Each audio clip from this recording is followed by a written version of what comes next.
प्रस्तुत है कार्यक्रम किसान वाणी। इस कार्यक्रम के प्रायोजक हैं कृषि एवं किसान कल्याण मंत्रालय, भारत सरकार। हर जोखिम से निकल कर फसल आए, सुरक्षित हो जाए। फसल बीमा से हर किसान अब आत्मनिर्भर हो जाए। संकट के समय प्रधानमंत्री फसल बीमा योजना किसानों के लिए वरदान है। अब सूखा पड़े या बाढ़ आ जाए, कोई डर नहीं। अब ओले पड़े या कीट पतंगे फसल खा जाए, कोई फिक्र नहीं, क्योंकि हमने लिया है प्रधानमंत्री फसल बीमा। बुआई से फसल कटाई तक हर जोखिम का दावा, न्यूनतम प्रीमियम पर अधिकतम भुगतान का वादा। योजना से हर साल जुड़ रहे हैं 5 करोड़ से ज्यादा किसान। अब आपकी है बारी। नजदीकी कृषि कार्यालय, सहकारी समिति, बैंक शाखा, अधिकृत बीमा कंपनी या जन सेवा केंद्र में स्वेच्छा से करा सकते हैं पंजीकरण। फसल बीमा पोर्टल या फसल बीमा ऐप द्वारा भी कराया जा सकता है पंजीकरण। प्रधानमंत्री फसल बीमा योजना, आपकी फसलों का संपूर्ण सुरक्षा कवच। कृषि एवं किसान कल्याण मंत्रालय, भारत सरकार। किसानवाणी कार्यक्रम सुनवाड़ा से भी किसान भाई बहन हैं, आपका साथी बालमुकुंद सुमन और आपकी बीनू बेन को घणो घणो राम राम। तो बीनू बेन देखो, अबान जो आपने खेती बाड़ी की बातचीत करा तो वर्तमान जो समय चाह रहे हो तो इमा कहें कि देखो फसलां करें कि ताई देखता हूँ या और बरसात भी रही बार बार है तो असा को जो माउंट हो और इमा आपने किसाना के ताई चाहिए कि खच न फाणी के फली पाड़बान भी बहुत जरूरी है। तो उही हिसाब से कहें आपने जो फसलां है ज्यादा सोयाबीन जो पड़ी हुई है वह न खड़ाई तो वहीं तुरंत खड़ा के और आपने जो न जो खेती बाड़ी मारी में काम में लगे रहनी चाहिए। आपने बहुत ही बढ़िया बात करी। और आभार अपना जो और किसान भाई बहन है वह पछेती फसल का रूप में भी नरी फसला बोऊगा, जैसा कि गेहूं, चना, तो वहाँ भी विशेष रूप से ध्यान रखवा की आवश्यकता है। हाँ, और अब जैसे आज को जो विषय है वो अपना विश्व शाकाहारी दिवस। हाँ, या तो बहुत ही बढ़िया बात बताई। इना वर्ल्ड वेगन डे भी खेवा। हाँ बिल्कुल। तो एक शाकाहारी जो जीवन शैली है और इनका घना सारा फायदा है देखो आपने, और इनकी जागरूकता यही फैलावा के लिए यो ये जो दिवस है विश्व शाकाहारी दिवस यो मनाया जाओ छे।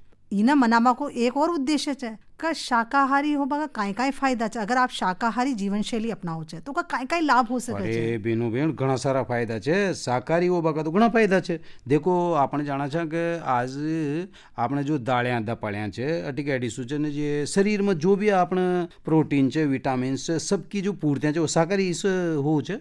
हाँ, तो यही उद्देश्य है कि लोगों ने इका प्रति जागरूक करा और वह ज्यादा से ज्यादा शाकाहार जीवन शैली ने अपनावा। और यह जो 1944 में एक वेगन सोसाइटी की स्थापना हुई थी जिसमें सारो जो विश्व भर से उनमें शाकाहारी दिवस जो आपने जैसे बताया जो वर्ल्ड वेगन डे यो पहली बार मनाया गयो। मतलब यो 1 नवंबर 1994 में मनाया गयो। वेगन सोसाइटी की स्थापना की 50वीं वर्षगांठ पर यहाँ का जो अध्यक्ष था सोसाइटी का लुइस वॉलिस, वहाँ ने यो निश्चित की और यह घोषणा की कि 1 नवंबर का दिन ही यो दिवस मनाया जाओगा। हाँ, और ख भी चन वेगन डे मनावा के पाछे है ना जी एक वजह यो भी कारण है कि आपस में जो भेदभाव है तो उस भी एक दूसरा से जो बातचीत कर सके और ये जो घनी सारी समस्या रहे को समाधान हो जाए। देखो एक तो घना जो वजन बढ़ जाओ छे तो वो वजन के ताई अपन शाकाहारी भोजन करके और उनको कम कर सका चाह। साथ में ही जो रोज आपने फल च सब्जियां च अटिक एडिशन जो साबुत अनाज है जिसको अपन अबान देख में हो तरह तरह की बीमारियां हो रही है और लोग कहते कि मोटो अनाज खावा मोटो अनाज। तो मोटो अनाज फली का अपने जो आगला बड़ा चा बड़ा बूढ़ा चा वो एक मोटो अनाज खाओ चा तो उनसे घणो सारा फायदा चा, बीमार भी न हो चाहूँ। तो आपने फिर क्यों न फिर अपनी एक संतुलित आहार लेनी चाहो इमा। और इका साथ ही साथ देखो इस एक और फायदो है कि आजकल कहीं डायबिटीज टाइप 2 ज्यादा हो रही है लोगों में।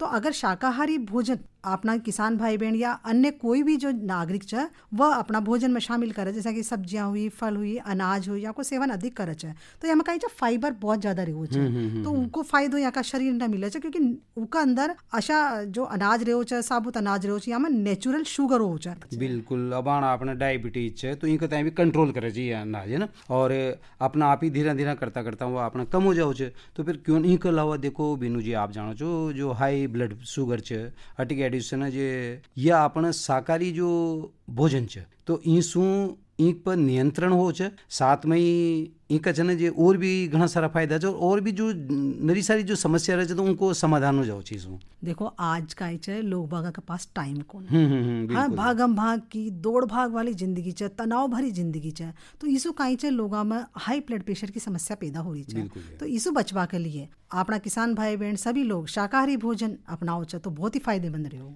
और दिल की जो बीमारी है वो भी आजकल देखवा मारी है ज़्यादा हो रही है, तो क्यों न फिर अपने ईक ताई जो ये शाकाहारी भोजन है तो इससे दिल की बीमारी के ऊपर भी कंट्रोल हो, साथ में जो घना सारा फायदा है आप जानो जो देखो। हाँ यानी कि कोलेस्ट्रॉल जो खराब कोलेस्ट्रॉल च उन्हें भी खत्म करना में मदद मिले च, यानी वो भी खत्म हो च, इका साथ साथ खून का थक्का रोकने बाबा में सहायक च शाकाहारी भोजन। हाँ बीनू जी, और पेट से संबंधी जो भी अपन पाचन क्रिया है तो पाचन क्रिया से संबंधित भी जो भी समस्या है तो उनको भी समाधान अपने ये जो शाकाहारी भोजन है ये करवा सो हो च, और अपना जो शरीर है इनमें भरपूर मात्रा में या जो भी पाचन क्रिया से जुड़ी समस्या है तो उनको समाधान बिल्कुल अपने मिलेगो। तो क्यों न फिर आपण यो जो शाकाहारी भोजन है तो आज का यो जो दिवस है अपना 1 नवंबर तो यहीं पर एक संकल्प ले लिया और मन में एक ठान लिया कि अपनी शाकाहारी भोजन करके ही और अपना जो शरीर है उसका तय स्वस्थ रखाना, निरोगी रखाना और अपनी जो स्वास्थ्य ठीक रहेगो तो फिर आप जानो जो कि देखो पूरा समाज से पूरा विश्व से सभी को स्वास्थ्य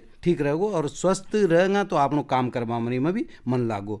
करसण सत्याओ आज अपना स्टूडियो में उपस्थित है श्री प्रहलाद जी पाटीदार, गांव खेड़ला, तहसील असनावर, जिला झालावाड़। तो कार्यक्रम में पाटीदार जी आपको गुण गुण स्वागत है साहब। राम राम साहब। जी राम राम साहब। प्रहलाद जी आपसे मैं यह पूछना चाहूँ कि जैसे अपन जो अपन पानी भी बरस है ना जी, और असे टर्म पर आपने जो फसला है या कई फसला तो आपने जो खडाली अब आगामी भी जो फसल अपन बो रहे हैं जैसे तो अपन जो वर्तमान स्थिति है वह कहीं है। अभी सोयाबीन का काम सब पिछली फसल का खरीफ वाला लगभग पूरा हो गया है, और जिनके थोड़ा पहले सोयाबीन कट गई उन्होंने सरसों चने वगैरह बो भी लिए। अब गेहूं बोने की तैयारी में है लोग, और पानी बरस गया तो अच्छा हो गया एक तरह से यूं। अच्छा जैसे आपने बताया गेहूं की रही है हाँ। तो गेहूं आप बोबाक पहले काई करो छो और कसी किस्म काम में लो छो? देखो आजकल तो बाजार में बहुत सारी किस्में आ गई हैं, तरह तरह की नए नए बीज आ गए हैं, तो किसान को अपनी विवेक से अच्छा बीज सेलेक्ट करना चाहिए और बीज उपचार करना बहुत आवश्यक है। इसके अलावा जमीन की तैयारी करते समय जो भी खाद वगैरह डालना है, सल्फर है, सब चीजें अभी बेसल डोज में जमीन में मिला देनी चाहिए। ऊपर से खाद देने का केवल यूरिया जो एक बार और देना रहता है वही छोड़ना चाहिए, बाकी सब अभी जमीन तैयार करते समय दे देना चाहिए। बीज का अच्छा उपचार करें, अच्छी क्वालिटी का बीज लें। बुआई के समय भी इतना ध्यान रखें कि बीज से कतार की दूरी कितनी रखनी है ना, 20 सेंटीमीटर के आसपास रहती है गेहूं की, और बीज की मात्रा भी बीज की क्वालिटी के अनुसार तो एकड़ में 40 से 45 किलो ही बीज डालें तो ज्यादा अच्छा रहता है। कभी कभी क्या होता है कि किसान सोचता है कि ज्यादा बीज डालेंगे तो अच्छे कल्ले निकलेंगे, पर वो बाद में फिर उसमें नुकसान होता है। तो प्रहलाद जी आपने जैसा खेती की शुरुआत करी तो कशा करी, क्या शुरुआत में भी अच्छो फायदो हुआ आपने? जी मैं तो पैदाइशी किसान परिवार में हुआ हूँ, तो बचपन से ही खेती ही करते आ रहे हैं, देखते आ रहे हैं। फिर जब हमारे जिम्मे में आई खेती तब से खेती कर रहे हैं। तो कितनी बीघा जमीन है आपका? मेरे पास 4 हेक्टेयर जमीन है। और जैसे आपके परिवार की जो स्थिति छो कहीं कितना भाई छो और कितना? हम 5 भाई हैं, मैं चौथे नंबर पर हूँ। मेरे से एक छोटा एक्सपायर हो गए, 3 मेरे से बड़े हैं। तो आप जो खेती से बचपन से जुड़े हुए मतलब बचपन से जुड़े। और एक जो अब बात करा जैसे आपने बताया कि बचपन से मैं खेती से जुड़े हुए जी, तो एक जब आप बचपन में जुड़िया होगा तब आपको कई सपनों जो कि खेती से भी आपने एक बहुत आगे बढ़ सका जाए, कई मान बचो आपको? अब बचपन में तो क्या सपना रहता है, पर जब हम समझदार हुए तब से तो यही है कि फिर जब देखा ये दुनिया कहाँ चल रही है तो बच्चों को पढ़ाया लिखाया। तो प्रहलाद जी आपने जैसा कि वो दौर भी देखो पुराना समय, बिल्कुल देखा, और आज वर्तमान स्थिति में जो फसला की स्थिति है जी, या आप क्या अंतर महसूस करो छो? पहले खेती में लागत बहुत कम लगती थी, आज बिना पैसे के खेती नहीं कर सकते, और नए जमाने नई टेक्निकों से खेती करेंगे तो अच्छा लाभ मिलेगा। पुराने तरह से खेती करेंगे तो कुछ भी नहीं मिलेगा। किसान बहुत जो पुराने तरीके से कर रहे हैं उनका कर्ज नहीं उतर पाता, और जो नए तरीके से करेंगे, नई टेक्निक से खेती कर रहे हैं और बाजार को देख के खेती कर रहे हैं, मार्केट कैसे चलता है। जैसे अभी लहसुन है, प्याज है, आलू है, तो सिस्टम ये रहता है कि इस साल बहुत अच्छा भाव, तो किसान सोचेगा कि यही बोऊं, दूसरे साल बहुत सारी उसकी सोइंग बहुत ज्यादा हो जाती, मार्केट गिर जाती। बाजार को देख के भी लोग समझ के खेती करें तो ज्यादा अच्छा रहता। अच्छा, एक जो पहली को जब जमानो छो जी और उनके खेती करा चाहे एक आज आपने बताया कि समय के अनुसार अगर अपन परिवर्तन करेंगे तो निश्चित रूप से अपनी खेती में फायदा होगा, बिल्कुल लाभ मिलेगा। अच्छा, पढ़िया लिखा जो युवा छे बहुत सारा मन में रहे भ्रांति रहे कि खेती बाड़ी घाटा को सोचो छे, कहीं मान छे आप? बिल्कुल घाटे का सौदा नहीं है अगर समझ के कर रहे हैं। और यूं के केवल हम खेती कर रहे हैं, अब बीज डाल दिया, उधर देखा ही नहीं, समय पर दवाई नहीं डाल रहे हैं, पानी नहीं दे रहे हैं, तो फिर घाटे का ही सौदा है। वरना खेती से बहुत अच्छी इनकम होती है, पर यही है कि हम देखें कि क्या चीज़ करें। अब आज आप देखेंगे कि प्याज बो दीजिए, लहसुन बो दीजिए, आलू लगाइए या सब्जियों की खेती कीजिए तो थोड़ी जमीन में बहुत अच्छा पैसा कमा सकते। पर वो लगातार करेंगे हम, जब है ना लगातार 3-4 साल तक करेंगे तो फिर 2 साल में बेनिफिट मिल सकता है, 2 साल बराबर रह सकते हैं, कभी नीचे भी आ सकते। पर जब मिलता है तो इतना मिलता है कि हमारा सारा है ना, लहसुन 40,000 भी बिका, 4,000 है। सही बात है। यानी आपको खेबा को मतलब चा अगर मैं खेती बाड़ी व्यवसायिक रूप से करा तो माना फायदो बिल्कुल होगा। और जैसे अब बात करें कि खेती बाड़ी में नवाचार की है ना, तो नया नया तरीका से आपने कहीं करिए? अब देखो हम नागपुरी संतरा करते आ रहे हैं, अच्छा है ना, अपना जिला बहुत प्रसिद्ध है कि छोटा नागपुर के नाम से ही जानते हैं संतरे के मामले में। लेकिन अब कुछ 8-10 वर्षों से ऐसा हो रहा है कि नागपुरी संतरे में फल नहीं आ रहा है, कहीं आ रहा है थोड़ा बहुत, पर वो जितना बम्पर आवक थी वो अब नहीं है। तो इसमें भी कुछ चेंज करना पड़ेगा। अभी गवर्नमेंट ने सिट्रस सेंटर खोले हैं, अपने झालरापाटन में भी है, कोटा में भी है। इजराइल से नई नई वेराइटियां लाके उन्होंने पौधे तैयार किए हैं। जागरूक किसान है जो ला रहे हैं, भी पिछले साल वहां से पौधे लाया हूँ मैं जी, और 1-1.5 एकड़ में लगाए हैं। डेजी फ्रूट आता है, डेजी की वेराइटी है, संतरे की वेराइटी। तो उसमें क्या है, 3 साल में तो फल देगी वो, और वो फल उस समय में आएगा जब बाजार में किसी प्रकार की नारंगी, माल्टा कुछ भी नहीं मिलेगा आपको, नारंगी से संबंधित चीज। सितंबर-अक्टूबर में वो फल आता है तो अच्छा पैसा मिलेगा। तो वो जो पौधा की आपने बात करी कि मैंने वो पौधा लिया तो कैसे संपर्क करियो, कृषि विभाग से या कोई आपने विशेषज्ञ से मिलिया का? रिश्तेदार के यहाँ हमने देखा है ना, उन्होंने उनको 2 साल पहले लगा लिया उन्होंने, और मार्केट में गए तो सामान्य नागपुरी संतरे से उसकी रेट भी ज्यादा मिली। हम भी मोटिवेट हुए, फिर कोटा गए, वहाँ उनसे अधिकारी से बात हुई, फिर उन्होंने सब तरह के बताए। वहाँ 5-7 वेराइटियाँ हैं। फिर हमारे ये जमी डेजी, तो वो लाए हम 1000 पौधे लाए थे, 5-7 जने मिलके, तो सबने लगाए। अब उसको लगाने में भी अगर हमने प्रॉपर तरीके से लगाए तो अच्छा रहेगा। हम 5 जने मिलके लाए थे, मैंने तो पहले गड्ढे करवाए, उनमें खाद मिट्टी सब भर के फिर लगाए। बाकी लोगों ने वैसे जनरल जैसे लगाते हैं वैसे लगा दिए। उनके पौधों की ग्रोथ में और मेरे पौधों की ग्रोथ में दिन रात का फर्क है। तो आपने विशेष रूप से काई सावधानी रखी और की बातों को ध्यान रखियो अच्छी पैदावार हो सकती? मैंने जैसे प्रॉपर रहता है ना कि विभाग की सिफारिश है कि गड्ढे करो, फिर उसमें मिट्टी में खाद मिला के फिर लगाओ, और फिर मैंने उसमें नवाचार ये किया कि लोग पहले स्क्वायर मेथड से लगाते हैं बगीचा, मैंने उससे नहीं लगाया, मैंने आयताकार लगाया। वो क्यों लगाया कि पौधे को प्रकाश की जरूरत रहती है। अभी तो छोटे पौधा तो चारों तरफ से उसको प्रकाश मिलेगा, लेकिन जैसे ही पौधा बड़ा होता है तो फिर पौधे से पौधा की टहनी मिल जाती है, फिर छाया ही रहती है, नीचे धूप ही नहीं जाती। तो मैंने एक तरफ 8 मीटर गैप रखा और लाइन से पौधे की दूरी 4 मीटर रखी। तो लाइनें तो मिल जाएगी, लेकिन बीच में उसको हमेशा धूप रहेगी। और इंटरक्रॉप भी जब तक पौधे बड़े होंगे, 4-5 साल तक वो फल देने लगेंगे, तब तक हम फसल भी अच्छी कमा सकते हैं। तो यानी कि बीच बीच में जैसा कतारा का बीच में जो जगह है वहाँ आप और फसल भी ले रहे हैं? लेते हैं।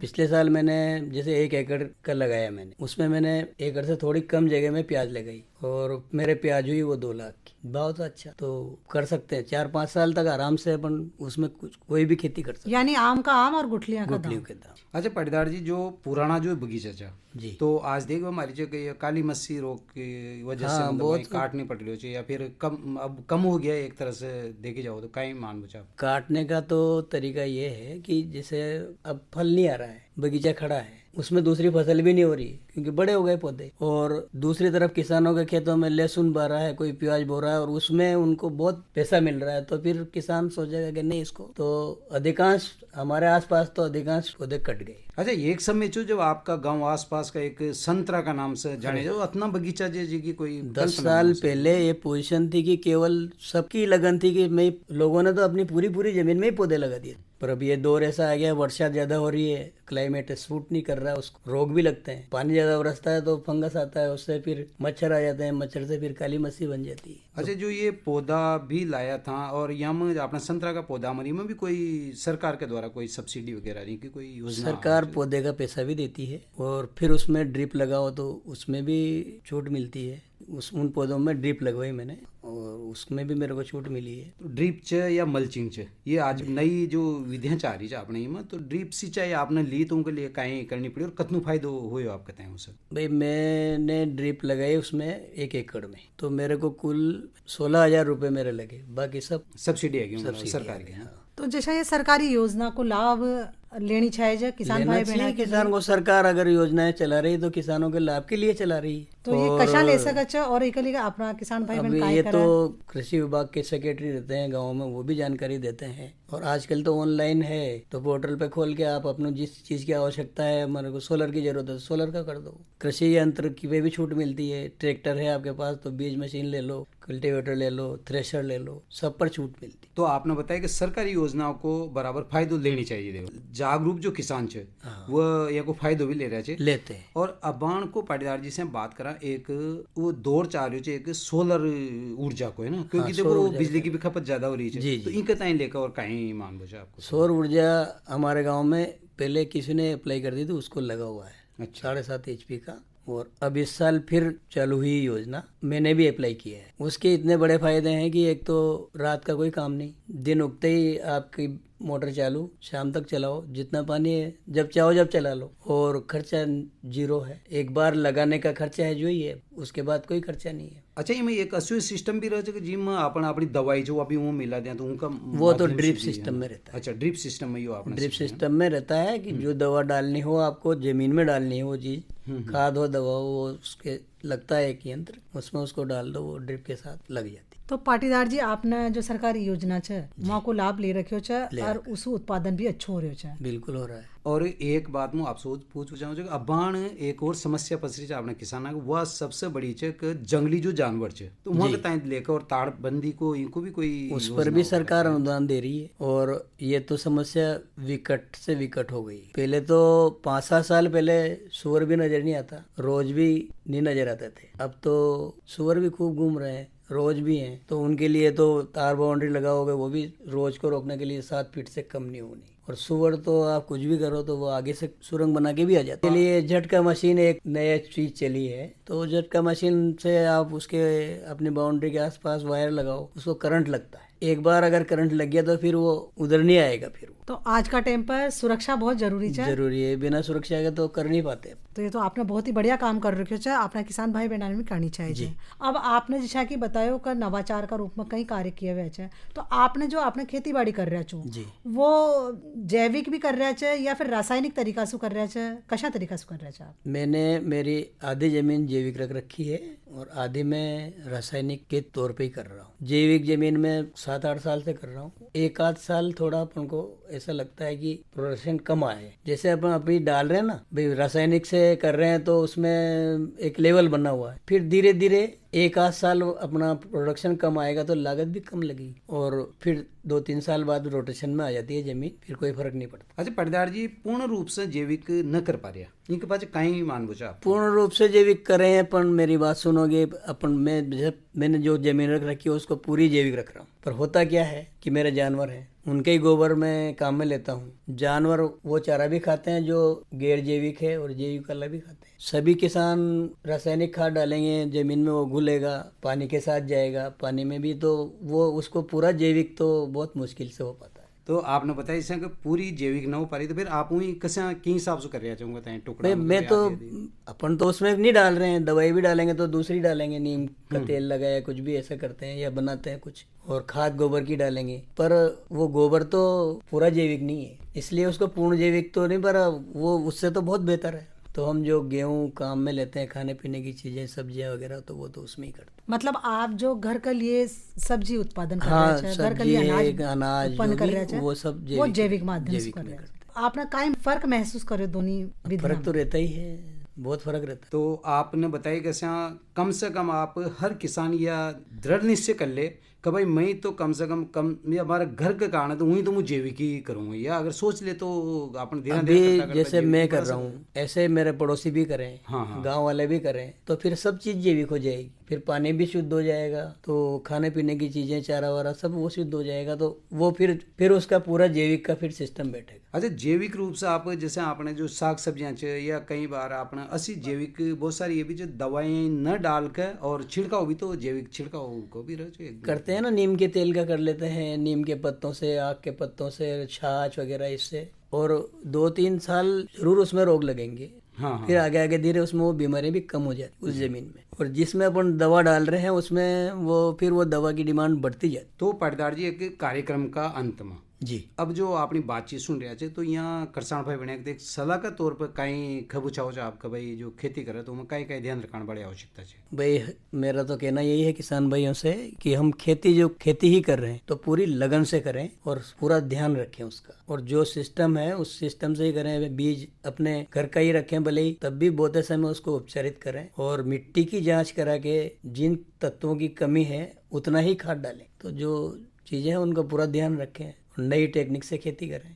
तो श्री प्रहलाद जी पाटीदार, ग्राम खेड़ला, तहसील असनावर, जिला झालावाड़, आज आप माँ के स्टूडियो में पधारिया तो आपको गुणो गुणो धन्यवाद साहब। राम राम साहब। जी राम राम साहब। तो भाई देखो बीनू जी, अब आपने श्री प्रहलाद जी पाटीदार गांव खेड़ला का यान बतायो अपनी जो सफलता जी को राज और की प्रकार से सफल होया, यान एक नवाचार करियो बाण क देखबा मारी जगह अबान की टर्म पे काली मस्सी रोग से जो संतरा का पौधा उखड़ गया, तो यानी एक नयो प्रयोग करके और एक नया संतरा लाया और उनमें सफलता प्राप्त करी। और इसका साथ ही साथ जैविक खेती भी कर रहे हैं। हाँ बिल्कुल, क्योंकि आज का टाइम पर जैविक बहुत ज़्यादा फायदा बन है, और जैविक का साथ में सरकार के द्वारा जो भी योजना चलाई जा रही है तो वह योजना को भी एक यानी लाभ लियो और लेनी भी चाहिए। देखो बाण आप जानो चो कि या प्रधानमंत्री कृषि सिंचाई योजना है यह भी चल रही है अपना, तो फिर इनको भी ये आपने अब आज को जो आपने चर्चा को विषय तो ये में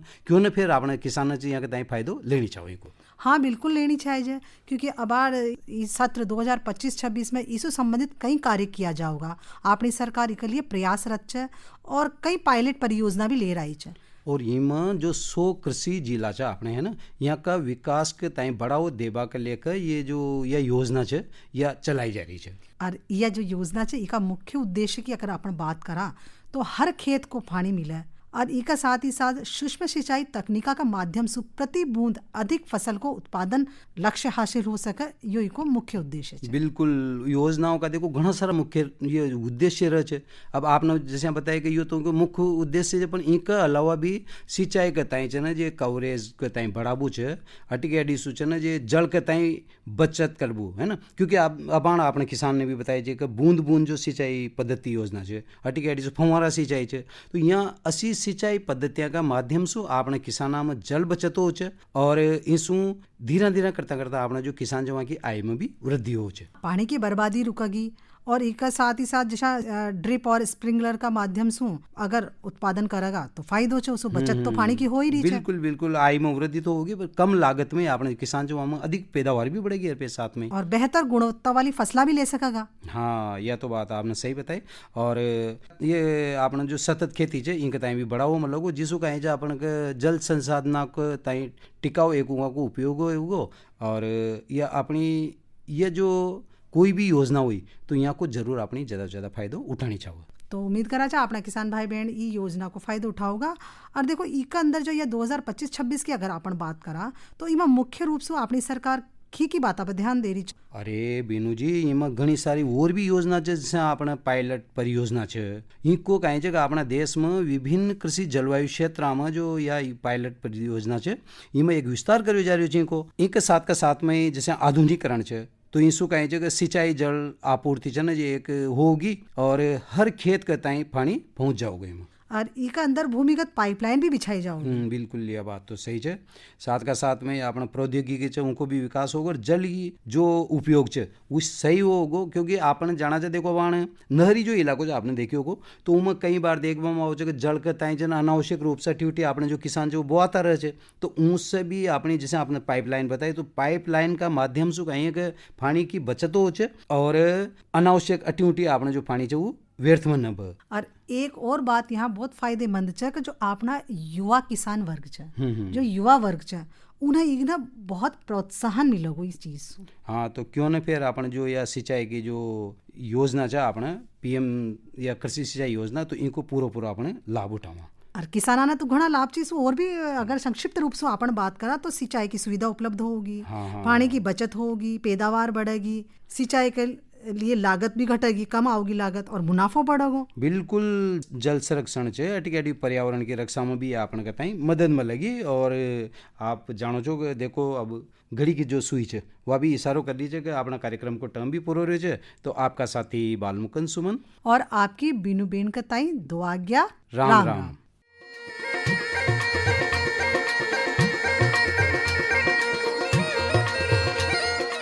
अभी आप सुन रहे थे किसान वाणी कार्यक्रम। इस कार्यक्रम के प्रायोजक थे कृषि एवं किसान कल्याण मंत्रालय, भारत सरकार।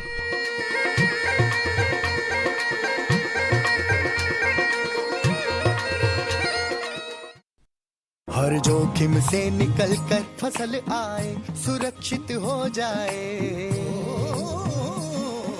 फसल बीमा से हर किसान अब आत्मनिर्भर हो जाए। संकट के समय प्रधानमंत्री फसल बीमा योजना किसानों के लिए वरदान है। अब सूखा पड़े या बाढ़ आ जाए कोई डर नहीं, अब ओले पड़े या कीट पतंगे फसल खा जाए कोई फिक्र नहीं, क्योंकि हमने लिया है प्रधानमंत्री फसल बीमा। बुआई से फसल कटाई तक हर जोखिम का दावा, न्यूनतम प्रीमियम पर अधिकतम भुगतान का वादा। योजना से हर साल जुड़ रहे हैं 5 करोड़ से ज्यादा किसान। अब आपकी है बारी। नजदीकी कृषि कार्यालय, सहकारी समिति, बैंक शाखा, अधिकृत बीमा कंपनी या जन सेवा केंद्र में स्वेच्छा से करा सकते हैं पंजीकरण। फसल बीमा पोर्टल या फसल बीमा ऐप द्वारा भी कराया जा सकता है पंजीकरण। प्रधानमंत्री फसल बीमा योजना, आपकी फसलों का संपूर्ण सुरक्षा कवच। कृषि एवं किसान कल्याण मंत्रालय, भारत सरकार।